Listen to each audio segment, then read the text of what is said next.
Hello बच्चों, जय हिंद बच्चों। अंकित पांडे आप सभी लोगों का अपनी संस्था शारदा क्लासेस ऑनलाइन एजुकेशन में एक बार फिर से स्वागत करता हूँ। आज हम लोग बेटा यूनिट एंड मेजरमेंट का चौथा लेक्चर शुरू करेंगे। ठीक है, इससे पहले वाले लेक्चर में हमने जो डिस्कशन किया था वो ये देखा था बेटा हमने कि एप्लीकेशंस ऑफ डायमेंशंस क्या होते हैं, जिसमें पहला एप्लीकेशन होता है conversion of one system of unit into other system of unit. दूसरा हमने ये चेक किया था कि कोई भी फिजिकल इक्वेशन किस तरीके से डायमेंशनली करेक्ट हो सकती है कि नहीं, ये चेक किया था। आज हम लोग थर्ड एप्लीकेशन पे बात करेंगे, तो शुरू करते हैं बेटा हम लोग। एप्लीकेशन नंबर थर्ड जो है वो ये है कि टू इस्टेब्लिश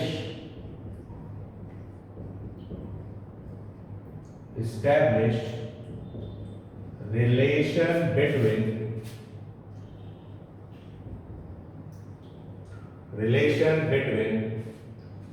physical quantities। ठीक, to establish relation between physical quantities. सवाल यह है कि सर इसका मतलब क्या है और इसको कैसे यूज किया जा सकता है। तो इसको बेटा मैं बहुत अच्छे से आपको समझाऊंगा एक एग्जांपल के थ्रू। ठीक, तो सबसे पहले हम एग्जांपल लिख लेते हैं। एग्जांपल ये है कि time period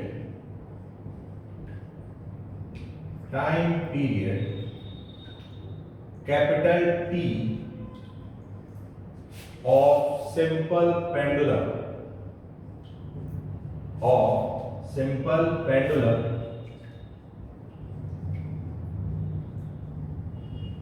depends on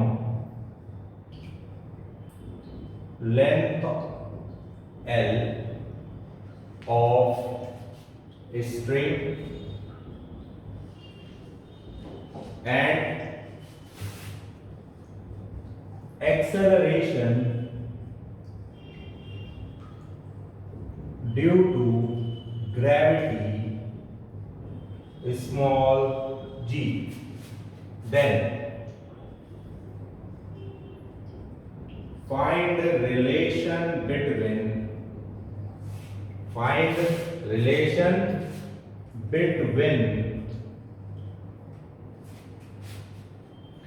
time period and other given quantities। सवाल समझिए क्या कह रहा है। सवाल ये कह रहा है कि सिंपल पेंडुलम का टाइम पीरियड जो होता है वो होता है कैपिटल T, जो कि डिपेंड करता है लेंथ ऑफ स्ट्रिंग पर and acceleration due to gravity पर। लेकिन हमें ये नहीं पता है कि ये डिपेंडेंसी कैसी होती है या कैसी पावर के साथ ये डिपेंडेंसी आती है। तो हमें यही डिपेंडेंसी शो करना है बेटा। ठीक, ये डायमेंशन का सबसे पावरफुल एप्लीकेशन है। इसकी मदद से हम किसी भी फिजिकल क्वांटिटी के साथ रिलेट कर सकते हैं। हाँ, इसका एक अपना ड्रॉबैक भी है कि सर ये कांस्टेंट को डील नहीं करता है, यानी उस इक्वेशन में अगर कोई कांस्टेंट आ रहा होगा तो ये उसकी जानकारी आपको नहीं देगा। क्लियर है? तो चलिए शुरू करते हैं बेटा इसको। इसका सॉल्यूशन है, कुछ स्टेप में हम लोग कर लेंगे। सबसे पहला स्टेप ये है बेटा कि कुछ मत करो। उसने कहा कि टाइम पीरियड डिपेंड कर रहा है तो उनकी डिपेंडेंसी शो करो by relation of proportionality. Time period depend on length and acceleration due to gravity. अच्छा, पावर भी हमको नहीं पता, इसलिए हम पावर यहां मान लेंगे क्या, लेट से A, और यहां मान लेते हैं लेट से B। क्लियर है? दूसरे स्टेप में प्रोपोर्शनलिटी साइन हटाएंगे। प्रोपोर्शनलिटी साइन हटाकर एक कांस्टेंट लगाएंगे K, L की पावर A एंड G की पावर B। इसको बना लेंगे इक्वेशन नंबर 1 बेटा, क्योंकि यही हमारा फाइनल रिलेशन होगा, यानी आंसर हमारा यहीं से मिलेगा। तो अगर इस रिलेशन में आप देखिए तो हमें बेसिकली निकालना है A और B। समझ में आया? ठीक, तो A और B निकाला कैसे जाएगा? इसमें हम अगला स्टेप हम लोग यूज करेंगे बेटा डायमेंशंस को रखने का। तो टाइम का डायमेंशंस क्या होगा बेटा, m की पावर 0, l की पावर 0 एंड t की पावर 1 इक्वल टू k को वैसे ही रहने दो, छोड़ सकते हो, तुम्हारी इच्छा है। ये लेंथ है, लेंथ का डायमेंशन होगा बेटा l की power a। Acceleration due to gravity जो है उसका डायमेंशन होगा lt की पावर -2 की पावर b। अब इस पावर को अंदर मल्टीप्लाई करेंगे, m की पावर 0, l की पावर 0, t की power 1 equal to k l की पावर a इंटू l की पावर b एंड t की पावर -2। फर्दर इसको सॉल्व करेंगे, m की पावर 0, l की पावर 0, t की power 1 equal to k l की power a plus b। Base अगर सेम हो तो पावर ऐड हो जाती है मल्टीप्लिकेशन में, एंड t की पावर -2b। ठीक, बेसिक सा सवाल है, कोई बहुत इशू नहीं है इसमें। अब हम लोग का अगला स्टेप होगा बेटा ये कि अगर left hand side right hand side के बराबर आ रहा है, ठीक, तो उसमें हम लोग जो फिजिकल क्वांटिटीज की डायमेंशंस हैं उनकी पावर को कंपेयर करेंगे, क्योंकि अगर इक्वल टू का रिलेशन होल्ड कर रहा है तो पावर में भी वही होना चाहिए। तो यहाँ पर l की पावर अगर a प्लस b है और यहाँ पर अगर l की पावर 0 है तो इसको इसके पावर के क्या होना पड़ेगा, बराबर होना पड़ेगा। तो on comparing powers a plus b equal to 0, और अगर टाइम की पावर को कंपेयर किया जाए तो -2b इक्वल टू 1। तो यहां से हमको b इक्वल टू कितना मिल गया, -1/2। b इक्वल टू अगर हमको मिल गया माइनस का 1/2, तो a इक्वल टू क्या मिल जाएगा, a इक्वल टू प्लस का 1/2। वैल्यू पुट करना है और सिंपली आपको पावर का रिजल्ट मिल जाएगा। ठीक, अब इन सभी वैल्यूज को जो a और b की निकली है उठाकर किसमें पुट करते हैं, इक्वेशन नंबर 1 में। जैसे ही इक्वेशन 1 में पुट करेंगे, यानी फ्रॉम इक्वेशन 1 अपने को मिल जाएगा t बराबर k l की पावर +1/2 एंड g की पावर माइनस का 1/2।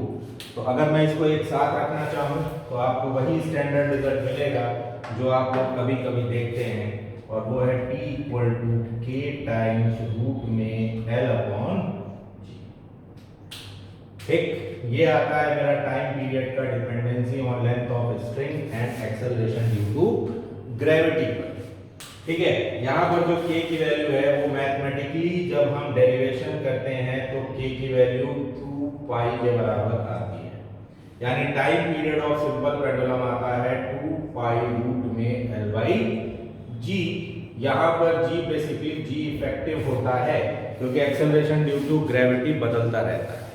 क्लियर है? तो ये हमारी कहानी थी बेटा किसकी, थर्ड एप्लीकेशन ऑफ डायमेंशंस की। आशा करते हैं आपने इस सवाल के थ्रू इसको समझ लिया होगा। ठीक, एक और छोटा सा सवाल लेते हैं और इसको हम लोग फर्दर और ज्यादा सीखते हैं। इसको मैं रब कर रहा हूं, आप लोग स्क्रीन पॉज करके इसको नोट कर सकते हैं।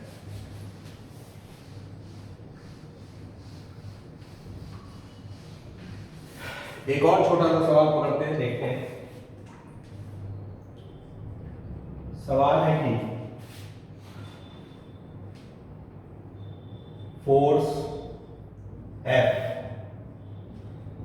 acting on a particle, a force F acting on a particle of mass m depends on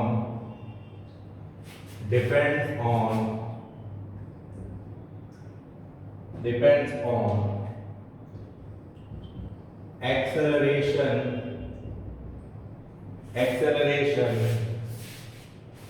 and mass of particle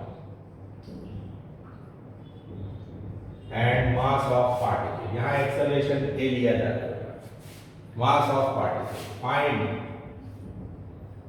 dependency of force dependency of force. इसको और भी चेंज किया जा सकता था, यहाँ वेलोसिटी और टाइम पर डिपेंडेंसी शो कर सकते थे, तो उससे भी हो जाएगा, कोई दिक्कत नहीं है। बेसिक आइडिया अगर आपको समझ में आ गया है सवाल करने का तो आसान पड़ता है। ठीक, तो पहला स्टेप एज यूजुअल वही है बेटा, F directly proportional to mass and acceleration. Power पता नहीं है, पावर निकालनी है, तो पावर हम लोग इसमें कुछ ले लेते हैं, let's say B and C। अगला है कि भैया प्रोपोर्शनलिटी साइन हटाएंगे, एक कांस्टेंट लगाएंगे, m की पावर b a की पावर c, बन गया इक्वेशन नंबर 1। ठीक, फिर अगला है बेटा इसमें डायमेंशन रखना है।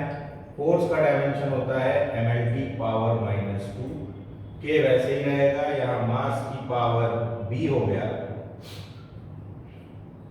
और एक्सेलरेशन lt की पावर -2 की पावर c। तो यहाँ पर mlt पावर -2 वैसे ही रहेगा, k इसको थोड़ा सा और मैनेज करेंगे तो ये हो जाएगा m की पावर b l की पावर c एंड d की पावर -2c। ठीक है भाई। अब अगला स्टेप है, दोनों तरफ पावर कंपेयर कर लो बेटा। तो पावर कंपेयर करने पे b की वैल्यू कितनी आ रही है 1, c की वैल्यू कितनी आ रही है 1।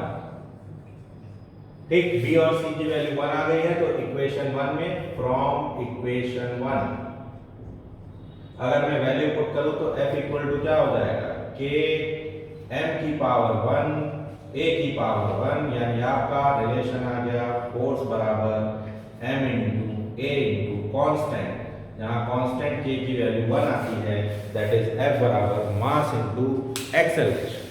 ठीक, इस एप्लीकेशन का जो ड्रॉबैक है वो ये है कि हम उन इक्वेशंस के साथ डिपेंडेंसी नहीं निकाल पाएंगे, या उन फिजिकल क्वांटिटीज के बीच में डिपेंडेंसी नहीं निकाल पाएंगे जो आपस में एडिशन या सब्सट्रैक्शन के थ्रू क्या कर रही हो, कनेक्ट हो रही हो।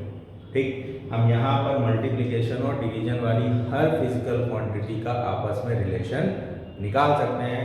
करने का यही तरीका है बेटा, किसी भी सवाल को करने का यही तरीका है। ठीक, इनफैक्ट इन जनरल अगर आप किसी भी क्वेश्चन को सॉल्व करने जाते हैं तो केवल 3 चीज़ों की रिक्वायरमेंट होती है। पहला, क्या दिया है, दूसरा, क्या निकालना है, और तीसरा, कैसे निकालना है। ठीक, क्या दिया है इसमें, फोर्स दिया है, मास दिया है और एक्सेलरेशन दिया है। क्या निकालना है, डिपेंडेंसी निकालनी है, और कैसे निकालना है उसका तरीका ये है। समझ में आया? तो यहाँ पर मैंने यूनिट एंड डायमेंशन से रिलेटेड करीब करीब सारी चीज़ें कवर कर ली हैं। इसके बाद हम लोग एक प्रीवियस ईयर क्वेश्चन पेपर का ड्राइव रखेंगे प्रॉपर, उस पर हम लोग प्रीवियस ईयर क्वेश्चन पेपर्स को डिस्कस करेंगे, फिर चाहे वो नीट से रिलेटेड हो, चाहे वो जेईई मेन से रिलेटेड हो। लेकिन हाँ, मैं ये सोच रहा हूँ कि एक बार एरर्स को भी कंप्लीट कर लिया जाए, क्योंकि जेईई मेन्स और एडवांस में एरर्स ही मेनली मेजर टॉपिक होता है, ना कि डायमेंशन। क्लियर है? तो आज के लिए इतना ही रखते हैं बेटा, मिलते हैं हम लोग नेक्स्ट लेक्चर में। Thank you very much.